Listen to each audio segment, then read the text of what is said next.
est de retour à Bonsoir, bonsoir. C'est Pierre qui est en charge de mes douleurs menstruelles pour le reste de l'émission. Et de son testament. Et de mon... Vos aimés viennent me dire quelque chose de très drôle. Dans la série, il y a un vox pop et il y a un homme qui dit si les gars, on était menstrués, on ferait des compétitions pour savoir qui menstrue le plus. Puis là, on a droit en ce moment. Ah non, mais moi, c'est vraiment juste pour le faire souffrir. Mais il nous reste encore 3 blocs, mon vieux, et ça se partage, de cette affaire-là. Fait que, on va attendre. Ah, je vais remercier à 5. Ah, c'est sûr, merci. Alors, mesdames et messieurs, on en parlait tout à l'heure. Grâce à ces aquarelles, mon salon est décoré de façon magnifique. C'est notre amie Catherine Etier. Alors, Kat, pendant que je menstrue artificiellement de mon côté, j'aimerais que tu nous parles de ton corps. Oui. Merci. Oui, j'avais très hâte de venir parler de mon corps parce que moi, je savais pas, en étudiant, en apprenant les cours d'éducation sexuelle, puis j'ai quand même fait des études en sciences, je savais pas, moi, que mon cycle menstruel allait changer comme ça dans ma vie. Moi, ce qu'on m'avait appris, c'est qu'à un moment donné, j'allais avoir mes règles. Bon, c'est arrivé dans un cours de ballet classique. Ça, c'était pas prévu. Oui. Bon, c'est arrivé là. Ensuite, on m'a dit, bon, tu vas être inconfortable, tu vas avoir des sauts d'humeur, ferme ta boîte, arrange-toi avec ça, parfait. J'ai pris la pilule et là, ce qui était prédit, c'est que 30 ans, 40 ans allaient s'écouler, j'allais avoir très chaud, j'allais avoir ma ménopause. C'était ça, le projet. OK. Bon, là, récemment, on a entendu parler de la périménopause. Il y a comme toutes sortes de nouveaux concepts qui sont apparus. Ouais. Et moi, il y a quelques années, j'ai arrêté cette fameuse pilule parce que je la prenais. Je l'ai prise pendant une vingtaine d'années et plus. Et à partir de ce moment-là, mon utérus... Est-ce que ça va? Oui, oui. Je suis juste à 6. Peut-être au jour 3. OK. À partir du moment où j'ai arrêté la pilule, mon utérus s'est un petit peu transformé en gremlin. Mais tu sais, le gremlin qui fume des cigarettes puis qui chante New York, New York dans une poubelle à Saint-Constant, là. Oui, oui. J'ai perdu cette espèce de stabilité étrange à laquelle je m'étais... Je ne contrôle plus rien de ce corps. Faut pas me donner de poulet après minuit. Jean-Philippe, d'ailleurs, c'est pas recommandé. Mes rêves, c'est le Vésuve, c'est Pompéi. J'ai déjà enregistré un épisode de balado, les grandes œuvres top chrono dans une mare de sang. Je vous dis pas quel épisode. Je ne peux pas contrôler. Dans un mois, j'ai 3 tailles de soutien-gorge maintenant parce que mon corps arrête pas de changer. Là, vous me dites, Catherine, t'es pas obligée d'en porter. J'ai tout le temps mal. Pas de soutien-gorge. J'ai mal. J'ai très mal. Les seuls moments où je suis bien, c'est quand je fais ça. Tu sais, on peut pas se promener de même. Il y en a pas de repos. Mais le pire, depuis que j'ai arrêté la pilule, mais tu sais, ça correspond là, à un âge où le corps change, c'est ici et ici, dans mon cœur et dans ma tête. C'est vraiment plus difficile. On rigole bien, mais moi, j'ai toujours associé l'espèce de détresse que je vivais à... Je sais pas si c'est de la compassion ou de la douleur. Et là, je suis en train de vraiment d'expérimenter ce que vous avez à ressentir, c'est-à-dire quand tu essaies d'avoir de la compassion, mais en même temps, il y a cette fameuse petite personne qui garoche des uppercuts dans le... en ce moment. Fait que là, je me bats entre compassion et arrête. Tu comprends? Mais c'est correct.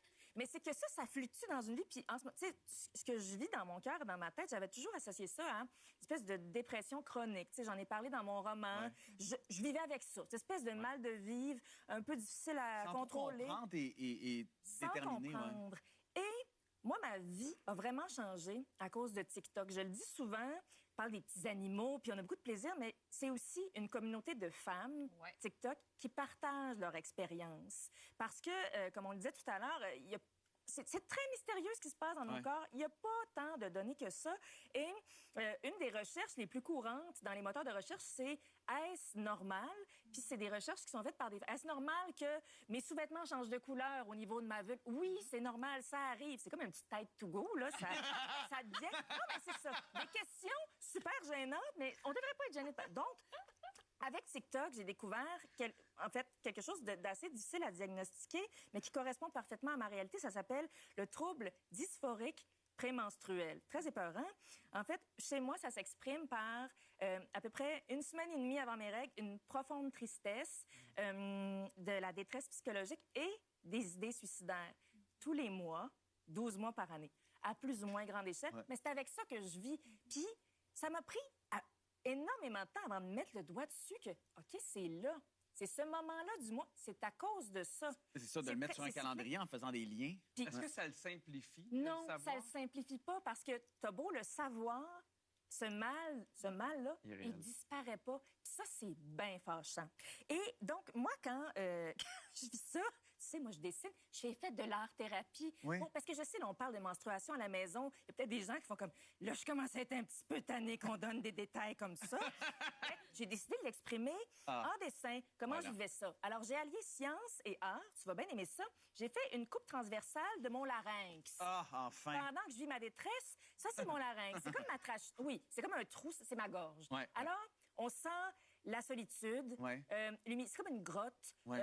Ça va pas bien. Mais au centre, il y a un petit oiseau. Oh, mais c'est ça? quoi? C'est un macareux.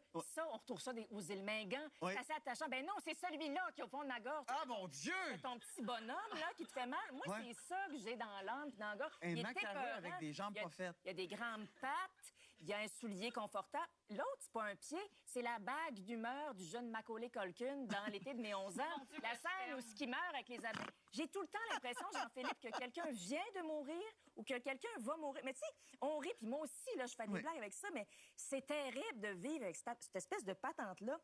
Incompréhensible. Puis quand j'en avais parlé à l'époque à un médecin, en n'ayant pas des mots aussi précis que ça, on m'avait simplement dit « on va te remettre sur la pilule ». Mais la pilule, c'est pas la solution à tout. Puis on dirait j'ai plusieurs amis qui se sont fait dire ça pour plein de mots différents. Alors, c'est ça. Je voulais terminer en disant que j'arrive, moi, j'ai souvent fait des blagues là-dessus, à surmonter mes moments un peu wheezy-wezzo, en faisant des achats très impulsifs. Et en fin de semaine, je voulais le partager avec vous. J'animais un encan et j'étais vraiment dans mon SPM. Tu sais, j'ai commencé mes règles ce soir. Exact. Puis ça filait moins, fait que j'ai vraiment misé au bout sur l'objet qu'un artiste avait donné, avait mis à l'encan. Et donc, à cause de ce SPM sévère, je me suis procuré la collection complète des bracelets de cuir de Christian Bégin. C'est juste parce que je voulais alléger, mais c'est vraiment ça. Est-ce que C'est les bracelets C'est les Christian vrais. Bégin? C'est pas une blague, c'est les vrais, sont authentifiés. Puis je voulais remercier Christian parce que ce petit jet de sérotonine-là m'a fait passer à travers mon cycle ce mois-ci. Puis on s'est parlé, il trouve ça bien drôle. Mais c'est moi qui ai ça, j'ai le patrimoine de cuir à Christian. Fait que c'est ça, c'est toute une aventure, avoir des règles, ça nous fait faire des affaires qui n'ont pas d'allure. Voilà. Je voulais dire... Votre honnêteté était fantastique, oui? Il me reste une seconde. Oh, je t'en prie.